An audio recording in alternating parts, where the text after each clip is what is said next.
વડોદરા મહાનગરપાલિકાએ નવાપુરા વિસ્તારમાં આવેલ 14 જેટલી ચિકન મટનની દુકાને નોટિસનો જવાબ ન આપતા સીલ કરી સપાટો બોલાવ્યો હતો।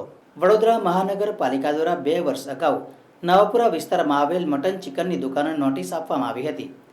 દુકાનદારોને તે નોટિસનો જવાબ આપવા વારંવાર પાલિકા દ્વારા જણાવાયું હતું, પરંતુ તેમના દ્વારા કોઈ જવાબ ન મળતા આજરોજ વડોદરા મહાનગરપાલિકા દ્વારા નોટિસ ફટકારેલી મટન ચિકનની દુકાનોને સીલ કરવામાં આવી હતી।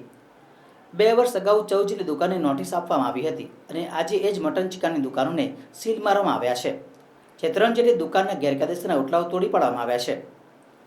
વડોદરા મહાનગરપાલિકામાં છેલ્લા કેટલાક વર્ષોથી લાયસન્સ અને એનઓસી રિન્યુ ના કરવાથી ચિકન સ્લોટિંગમાં અને સ્લોટર હાઉસમાંથી ચિકન ખરીદી કરવા માટે કોઈ સરકાર માન્ય સ્થાનિક સ્વરાજની સંસ્થા નોંધાયેલા અને ગુજરાત રાજ્ય પ્રદૂષણ લાયસન્સ ધરાવતા નહીં હોવાથી વડોદરા મહાનગરપાલિકા દ્વારા નોટિસનો જવાબ ન મળતા આખરે વડોદરા નવાપુરા વિસ્તારમાં આવેલ મટન ચિકનની દુકાનોને સીલ મારવામાં આવી છે।